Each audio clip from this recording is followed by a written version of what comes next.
What's up, everyone? This is Ryan Eckert with Peak Endurance Solutions, and welcome to episode 4 of the VO2 Max podcast.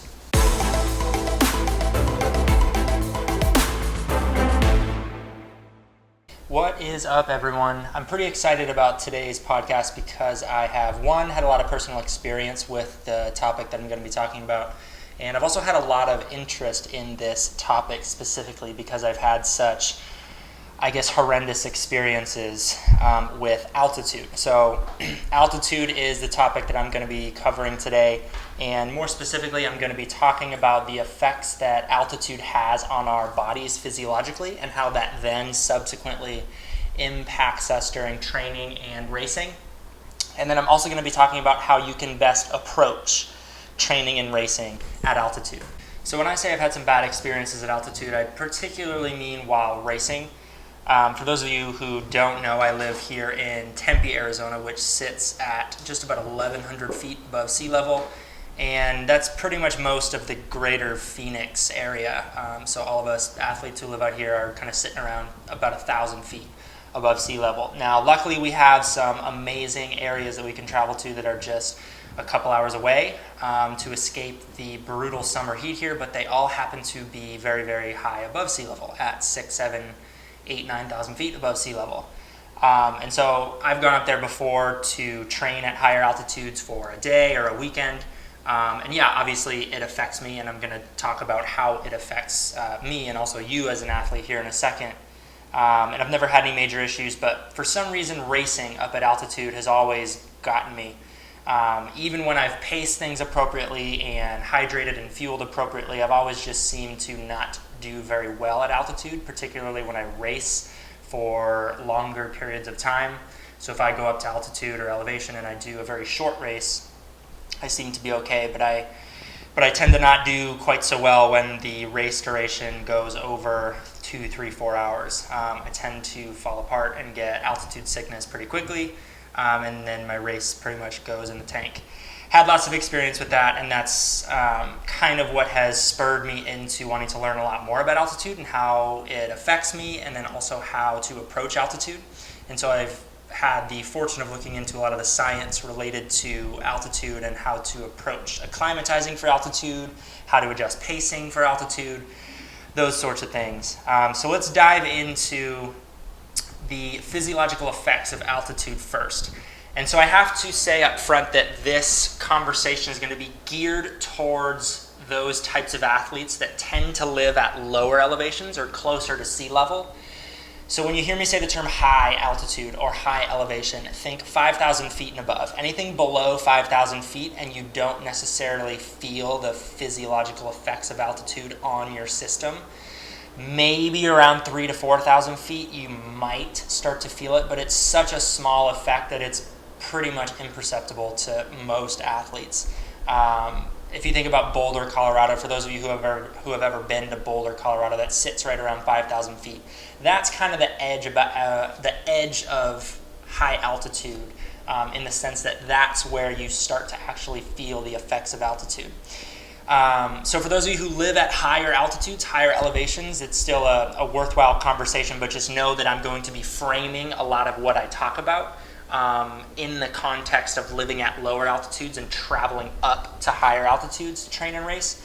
But everything I talk about in here is still obviously very useful. You just might have to reframe it and reorient it towards yourself if you do live at higher elevations. So now, what are the acute effects? Let's start with some of the very short-term effects of traveling up to higher altitudes, higher elevations on the body. So if you're living at a lower elevation and you travel up to, say, 5,000, 6,000, 7,000 feet of elevation, what happens up there, right? There's a pretty big misconception that there is less oxygen available to you at higher altitudes. The percentage composition of air doesn't change no matter where you are on our planet, whether you're at 1,000 feet or 20,000 feet. It's just the partial pressure of oxygen and of the other molecules in the air that changes. So the air is comprised of about 21% oxygen, right? Now, as we sit at sea level, the pressure that you experience of those molecules in the air right, is what it would be at baseline, at sea level. And every time you go higher in elevation, the air molecules spread out a little bit further, which reduces the pressure that those molecules are then exerting on your system. So, in other words, as you go up into higher altitudes, it gets more difficult to get oxygen into your system because there's not as much pressure being exerted by oxygen on your body, right? Like, it gets more difficult to get the oxygen in for that reason. So it's not because there's a lower percentage makeup of oxygen in the air. It's because of the pressure that is being exerted by oxygen. And now when we inhale in, we get air into our system via a pressure gradient, right? So as we inhale, our lungs expand, and our lungs don't suck in the air by themselves. They operate on a pressure gradient, right? So as the lungs expand and the space in your lungs expands, there's a lower pressure being exerted by oxygen in your lungs now because you've just expanded the total volume of your lungs. So you have a rapid influx of oxygen into your lungs so that it equalizes with the outside ambient air, right? So that's how you get oxygen into your system. Now, when you're up at higher altitudes and it's more difficult to get that oxygen into your system, how does your body respond to that? Well, in the short term, your respiration rate, your breathing rate goes up, right? So you can compensate for that lack of, or the lower amount of oxygen that you're taking in with each breath. So you start to breathe at a slightly more rapid rate, and your heart rate obviously goes up for the same given effort level, all the way from resting up to maximal exertion, so that you can circulate more oxygen throughout your system. Just because you're getting in less oxygen with each breath, so you have to breathe a little bit more frequently and then have a slightly higher heart rate, so that you can still function at normal capacity. Now, what are the long-term effects of that? So in the short term, that's how your body compensates. But long-term, living at higher altitudes or spending extended periods of time at higher altitudes induces a chain reaction of processes within the body that eventually leads to a greater red blood cell count within your bloodstream. Right? So living at higher altitude, for those of you who have lived at lower altitudes and then gone to live at higher altitudes, you'll have experienced this, right? Because it takes a while for this adaptation process to set in. But being at higher altitudes stimulates the hormone erythropoietin, and that stimulates the increase in red blood cells within your bloodstream. And then that eventually, over the long term, will help your body be able to compensate for that lower partial pressure of oxygen that's in the surrounding air. But that's long term, right? So that takes months to occur. So in the short term, you're at a little bit of a disadvantage just because your body is compensating for that lower partial pressure of oxygen that's in the air around you. Now, as far as how this impacts training and racing, it depends on whether you are living at lower elevations and traveling up to higher elevations to train and race, or if you're already living at higher elevations and you're traveling down to lower elevations to train and race. So, like I said, I'm going to frame this discussion in the context of those who are living at lower elevations and traveling up to higher elevations to train and race. So, if you are living down at lower elevations, again, below 5,000 feet, and you're traveling up to higher elevations to train and race, there is going to be 100%, without a doubt, a negative effect on your ability to train and race. And that's basically because at any given effort level and intensity level, you're going to, in order to perform that effort level or intensity level that you could have done back home where you live at lower elevation, you're now going to require a higher heart rate and a higher breathing rate in order to accomplish that same level of effort or intensity, right? So if I can do, let's say, an aerobic pace for me, if I'm going out for a run and I have an aerobic run to do, so a very comfortable aerobic run, and I'm running at an 8-minute mile, and then I go up to 7,000 feet to do it when I live at 1,000 feet, that 8-minute per mile pace probably isn't going to be very aerobic for me up at 7,000 feet. That might almost be a little bit too intense to be aerobic because my heart rate's going to be a little bit higher, I'm going to be breathing a little bit harder. So I have to scale back my pacing, my intensity and my effort level for each given intensity, right? So that I can maintain the integrity of a training session. And then this also affects how you approach having to pace a race too. So you're going to race slower, just like you're going to train slower at higher elevations if you're not used to it. So it's very common, especially for a lot of people who live here in the greater Phoenix Valley, to travel up to places like Flagstaff, which sits at 7,000 feet, or there's some places that are just a little bit further east of Flagstaff that are at 6, 7, 8,000 feet to go up and train for a day or a weekend. And it's a big misconception that going up to higher altitudes for one day or 2 days or even a week is going to give you a benefit.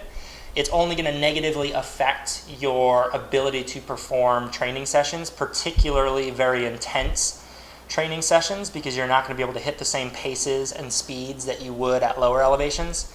And even a week doesn't give you enough time to begin to adapt to that higher altitude. So the main point here is that when traveling up to higher altitudes, higher elevations, doing it for a day or two doesn't have a beneficial effect on your performance, right? It only can potentially hurt your ability to train or race up at higher elevations, just because your body is going to be compensating acutely for what's going on. Now, we know through research that it takes approximately 3 to 6 weeks for that adaptation process to start to really settle in and kick in to where you'll notice the difference. But most of us who live at lower elevations don't have the ability to just go up to higher altitudes for 3, 4, 5, 6 weeks at a time. And it probably takes a few months for that adaptation process to fully set in. And so for those of you who were living at lower elevations and then went and moved somewhere else to live at a higher elevation, you obviously get the full benefit of altitude because you're living there. Your body is fully adapted to it. So going up and training and racing for a day, 2 days, a week at higher altitude, you just have to be cautious about how you approach your training, because you're not going to get any beneficial effect from the altitude. It's only going to hurt you if you try and go up there and do sessions at the exact same paces or power outputs that you're used to down at lower elevations, because it's going to mess with the integrity of your training sessions, right? So if your goal is to get the benefits of altitude exposure just from a day or two of going up to higher elevations, I would just say scratch it and don't do it. Just stay where you are and do your training as usual there. In order to get the full benefit and adapt and fully acclimatize to higher elevations, you have to spend at least a month up there and be exposed to it for the majority of the day for weeks and months on end in order for that long-term acclimatization process to kick in which you actually increase your red blood cell count. So now to give you an example of how professional athletes, who obviously have the luxury of maybe being able to move and change locations throughout the year, to give you an example of how professional athletes take advantage of altitude, which I like to compare it to, it's like a legal form of blood doping, of using the erythropoietin injections that a lot of professional endurance athletes get caught with and then obviously get reprimanded for. It's basically like a legal form of blood doping, right? There's nothing that says you can't go up and live at higher elevations in order to improve your performance, because it's just a natural environmental stimulus. And so professional athletes obviously are going to take advantage of this, and now you'd be pretty hard-pressed to find an elite-level endurance athlete who doesn't take advantage of higher elevations or higher altitude training for extended periods of time in order to prep for like a big race, just because it's such a beneficial, it has such a beneficial effect on your physiology and on your performance, that most, especially like the pointy end of the stick, elite-level athletes are going to want to take advantage of it, or else they'll be at a disadvantage to those who are taking advantage of it. So now the best way to approach altitude, so obviously this isn't going to apply to a lot of amateurs because we have full-time jobs and we have families and we have significant others, and we can't just uproot where we live for a month or 2 months at a time to get the benefits of altitude. But to show you the extreme that it takes in order to benefit from altitude, professional athletes will travel if they don't already live at high altitude. So a lot of professional athletes will live in places like Boulder, Colorado, and Flagstaff, Arizona, because it's at 5,000 to 7,000 feet, which is a really good altitude to be at to get the benefits of altitude exposure. But for those who don't, they'll often do high altitude training camps throughout the year in which they go up for 3, 4, 5, 6 weeks at a time. And they do their training up there because it takes, like I said, roughly 3 to 6 weeks for some of those benefits to start to kick in. Now, obviously, it takes probably years to 100% fully adapt to altitude, but a couple months of exposure will get you pretty close. And so we know that through research that we've done in the past. And so professional athletes will go up for a month to 2 months at a time, get those benefits, and then travel back down to where they normally live and train. Or they'll often do high altitude training camps a couple months out from a big race, and then a couple weeks before that big race, they'll come back down to their normal training elevation and to where they live, and then they'll experience those benefits for the last couple of weeks of their training, and then that will lead them into race day, where they'll then still be carrying around that physiological advantage of having a higher red blood cell count. Now, the ultimate way of using altitude is to live high and train low. So this is a relatively newer approach to utilizing altitude that kind of came around in like the late 80s, early 90s. And what happens is if you live at a high altitude and you train at a high altitude, your ability to perform key sessions or really intense training sessions is always going to be slightly less than what you could do down at lower elevations, just because even when you're fully adapted to it, there is still a lower partial pressure of oxygen in the air. So you can never hit the exact same paces that you could, your peak paces, your peak intensity up at, say, 7,000 feet than you could if you lived down at sea level. So what we found out over time is that it's best to live high, so you're spending the majority of your day living, sleeping, doing normal daily activities at high altitude, and then training, particularly for really key or intense training sessions down at lower altitudes. And this kind of gives you the benefit of both. So for example, there's an elite running group up here in Flagstaff, Arizona called the Northern Arizona Elite. And most of them are pretty much ultra-marathon trail racers, but I think some of them dabble in shorter distances like the marathon and the half marathon. So they have kind of a good mix of road racers and professional trail racers. And what they do is they're really smart. They all live in Flagstaff, which sits at 7,000 feet, so they adapt to living at high altitude, getting those benefits of high altitude exposure. And then because Flagstaff is such a great spot to train, they can just drive an hour down basically the mountain that Flagstaff sits on, and they're at 2,000, 3,000, 4,000 feet of elevation, where they can then hold a lot faster paces during their really intense or their key race pace sessions. So they get the benefits of both, right? They get the benefits of the high altitude, and then they get the benefits of being able to hit their fastest paces they possibly can at much lower elevations. And that just provides an even greater stimulus to the body to particularly improve their speed and their ability to hold their race paces. And that's like the pinnacle of approaching altitude, is to live at high altitude and then train low. Now, obviously, that's logistically impossible for probably 99% of the population.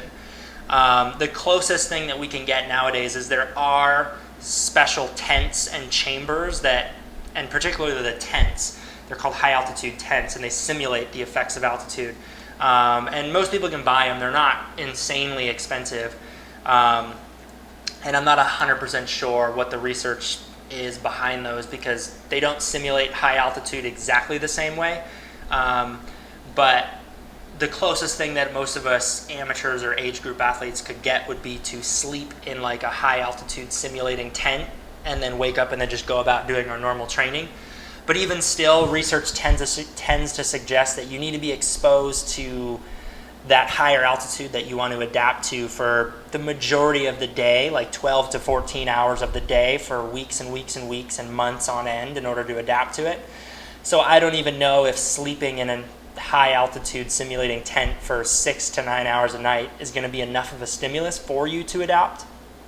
I've known some athletes and I've seen some professional athletes use them. What the evidence is behind them, I'm not 100% sure, but in order to adapt to high altitude, you have to spend the majority of your day there, and you have to be doing it for weeks or months on end. So we do know that much. So professionals really have the luxury of being able to take advantage of that. But for most of us age groupers and amateurs, even though we can't take advantage of high altitude, especially if you live at lower altitudes, for those of you who do live up at higher elevations like Boulder or Flagstaff, you get the benefits of it, obviously. Now, you might not be able to travel down and do all of your key race pace sessions or intense sessions at lower elevations, because if you're an amateur living at higher altitudes, you still have probably a job or a family or a place to live that you can't just keep going away from every day. But you at least will get the benefits of high altitude exposure, and you'll have that increased red blood cell count. So when you go down and race, particularly at lower elevations and lower altitudes, you'll have that advantage over everyone else. And then you'll also have the advantage of when you do race at your normal elevation that you live at, you'll have an advantage over everyone else who's coming from lower elevations to race there. Just because they're at a disadvantage, but you have that advantage of being acclimatized and adapted to that elevation that everyone's racing at. But for those of us who live at lower elevations, how do you approach training and racing at higher altitudes? And I know, for example, a lot of people here in the Phoenix and Tempe and Scottsdale area that we have, just because it's so hot here in the summer and there aren't very many races in the summer, a lot of athletes will travel to other places to do races. And some of those races tend to be at higher elevations because it's a little bit cooler the higher you get, especially in the middle of the summer. So Boulder is a good example. There are some races out here up in Flagstaff, Arizona in the summer. And then obviously some people will travel to Canada, and there are some higher elevations over in Canada. So how do you approach that? If you're an amateur athlete who lives at a lower elevation, what do you do for training at high altitude and racing at high altitude? I'm going to start with training first. So like I mentioned earlier, know that going up to higher elevations to train for 1 day, 2 days, 3 days, all the way up to even a couple of weeks is going to bring with it no physiological benefit. It has absolutely no physiological benefit. Just repeat that again. No physiological benefit going up to altitude to train for anywhere up to even 2 weeks. Okay? So, if your goal for going up to high altitude to train for a short period of time is to get benefits from higher altitude, then just don't do it. Honestly, especially for those who live here in the larger Phoenix area where the summer is so ridiculously hot, I often will encourage people to not go up to like Flagstaff to train and escape the heat, because it's only going to hurt their training session, especially if they're planning on doing really intense training. They're just not going to be able to hit the same speeds and paces that they would want to. And in order to adapt like you would want from an intense training session, you want to be able to hit those high speeds, those fast paces. So I just encourage athletes who are living here where the summer is ridiculously hot to take advantage of the heat. Now I'm going to have another podcast episode where I talk about the advantages of heat and the advantages or the benefits that it can provide to an athlete's training and racing, and how to utilize heat to your advantage. That's a totally another complete other topic for another episode. But I will often encourage athletes to stay down here and take advantage of the heat and just use it smartly and use it to their advantage, as opposed to going up to altitude for a day or two and just wasting a training session, especially if it's a really intense training session. So the key take home there is don't go up to high altitude for a short period of time and expect any benefit. It's just going to hurt your training. Now, if you are going up to higher altitude just to escape the heat and enjoy training in a cooler environment, or if you're going on, say, a week-long training camp that happens to take place at a higher elevation, like 6,000, 7,000, 8,000 feet, just know that you have to be careful about pacing and scaling back your intensities on all of your training sessions, especially if it's an easy or an aerobic training session. In order to maintain the integrity of that easy and aerobic training session, I would recommend going off heart rate, just because that way you can monitor your heart rate as you're holding those paces and intensities, and scale back as needed to keep your heart rate in the right zone. You can obviously use pace and power output too. Just be sure to adjust it so that you're not going too hard when you shouldn't be. And then for really intense training sessions, just know that you're not going to be able to hit the same paces and intensities that you normally would at lower elevations where you normally live. So you just have to have that expectation up front and know how to adjust. And yeah, just be prepared for it. And then also, being up at higher elevation normally means that the air tends to be a little bit drier. And because your breathing rate picks up, every single time you exhale, you're losing water in your exhalation. So because you're breathing more frequently and you're exhaling more frequently, you tend to get dehydrated a little bit faster because of that, and also because the air tends to be a little bit drier. And your body's also just working harder all the time because it's trying to acutely react to the stress of being at high altitude. And being at high altitude is a stress. So you might have to adjust your fluid intake and drink a little bit more throughout the day and during training. And then also because it is a stress on the body and your body's working a little bit harder at every given intensity level and effort level, you probably need to up your carbohydrate intake a little bit too, especially during training, just because you're going to be working a little bit harder, and being at higher altitude tends to shift your metabolism more towards carbohydrates than it would at lower elevations. So just managing your expectations around what kind of paces and intensities and speeds you can hold, and then just upping your fluid intake and your carbohydrate intake as well to compensate for being at higher altitude. Now, if you're approaching racing at higher elevations, this is a little bit trickier because you have to be very careful about how you pace yourself and how you fuel yourself. And also there's a little bit of just kind of general learning that you have to do about your body. So I know for me that I will probably never do any races at higher elevations at 5,000 feet or above that are longer than like an hour or two, just because I don't do very well. I tend to get really sick and then it just ruins my race. So if you've never raced at higher altitudes and you're planning on doing so, then just know that it's going to be a little bit of an unknown that you might be going into, and you'll have to see how your body reacts to it. And you might even have to do a couple races up at higher altitude as well, just to see how your body reacts. And if your body doesn't like it and you tend to experience some of those acute altitude sickness symptoms like being nauseous and dizzy and feeling really weak, then racing up at higher elevations just might not be the best thing for you. So I don't particularly enjoy that feeling when I'm racing, so I just don't go and do it. I've had enough bad experiences where I just would rather race somewhere with a different environment that I can do a little bit better in. So just know that ahead of time too. But then you approach racing at altitude as well in a similar fashion as you would approach training. Now, since most of us can't go up to that elevation, that high altitude that we're going to be racing at 3 to 6 weeks in advance to fully adapt, how do you approach that, right? Well, you have to go into the race knowing that you're going to have to scale back on your pacing and on your effort levels and paces that you're planning on holding. So, for example, if you're a runner and you're going up to do a marathon at 7,000 feet and your goal, your normal marathon pace is, say, an 8-minute mile, you're probably not going to be holding, unless you become a lot fitter and an 8-minute mile now is too slow for you down where you live, you're probably not going to be able to hold an 8-minute mile up at 7,000 feet if you're used to living at sea level. So you're going to have to adjust your expectations and your paces accordingly.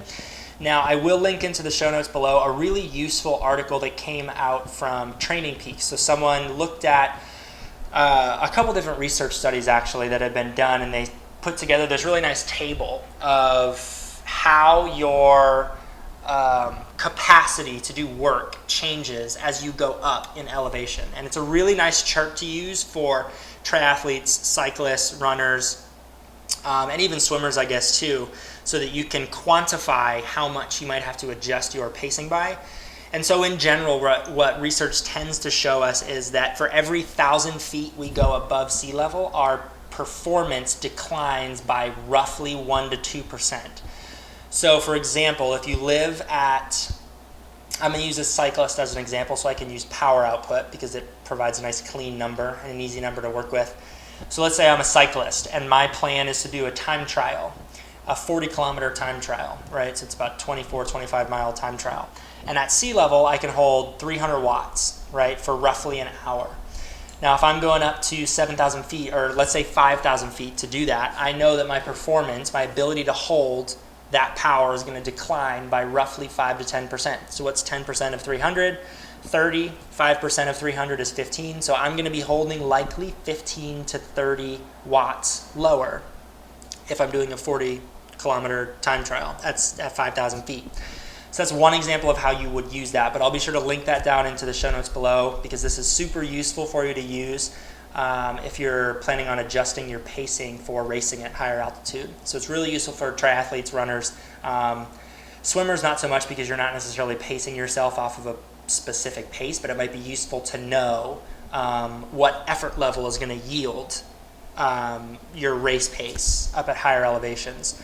Right, but straight up swimming races for the most part are just all effort based, so there's really no way of adjusting your pacing other than just knowing how to pace yourself off effort. So yeah, really useful though for triathletes, runners, and cyclists to use that chart.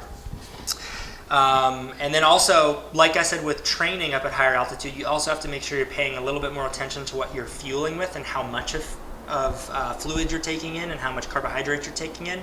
So again, up at higher elevations, you're likely going to dehydrate a little bit faster, so you might have to up your fluid intake and electrolyte intake a little bit higher than you would where you normally train and race at lower elevations.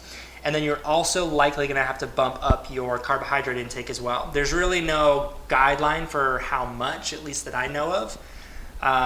So it might take a little bit of experimentation over time, racing at altitude, to find out what works. But just bumping it up a little bit is better than doing nothing.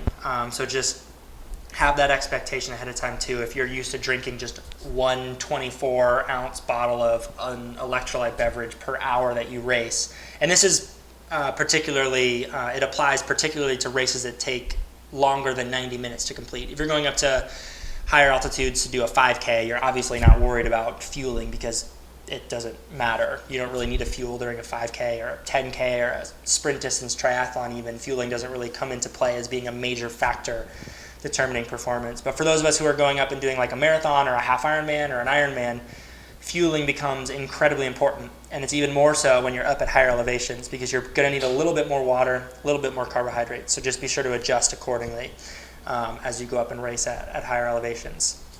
So yeah, and then for those of us who already live at higher altitudes, like I said, you don't have quite as much to worry about. Unless you're living at a high altitude and then you're going up to an even higher altitude to race, then you would obviously have to put some of these practices into play and adjust your expectations. But if you're living at a higher altitude, say 5, 6, 7,000 feet, and you normally race up there, you're obviously adapted to it, so you don't really have to do anything different. It's just those who are coming from lower elevation up to a higher elevation to train and race. Now, if you live at higher elevations and you are going down to a lower elevation to race, just know that you're probably going to be able to hold higher power outputs and faster paces. So to adjust your expectations on your pacing, you could also use that chart too. And if you say live at 5,000 feet and you're doing a 40-kilometer time trial down at sea level, say you live in Boulder, Colorado, and then you're going to Florida to race, just know that you might be able to bump up your power output by 15 to 30 watts, for example. If you can hold 300 watts for an hour in Boulder, you could probably hold 315 to 330 down at sea level. So it also works the inverse way as well for those of you who do live at higher elevations. It's just you obviously have that natural advantage of living at higher elevations. And yeah, that's kind of what we know about altitude and elevation and the effects that it has on us, as well as how long it takes to acclimatize to it. So again, one of the main take-home messages here, especially for all of us low elevation dwellers, is to not expect any kind of benefit to come about from going up to higher altitudes, higher elevations for a very short period of time, like a weekend.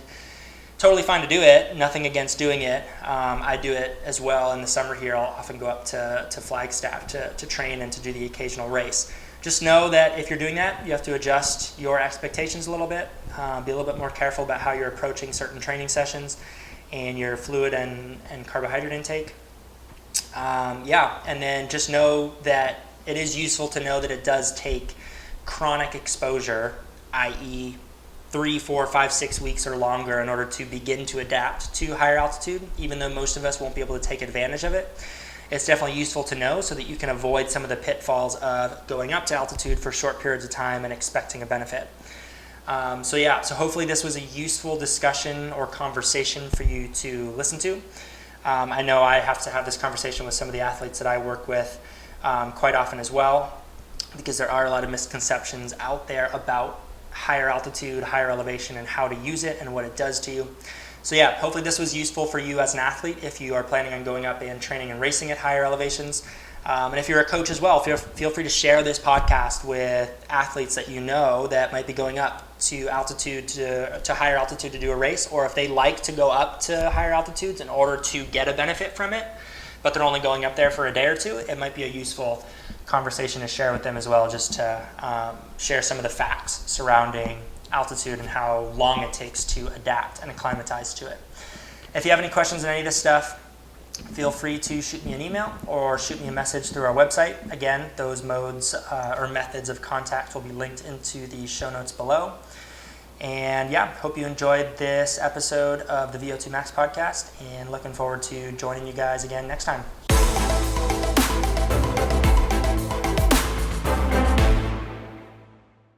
Thank you for tuning in to today's episode. If you're listening to us on iTunes and you have a free moment, go ahead and leave us a review. Those reviews are very much appreciated. And if you know of anyone who would be interested in following along to our podcast, please be sure to share this episode with them and let them know to subscribe.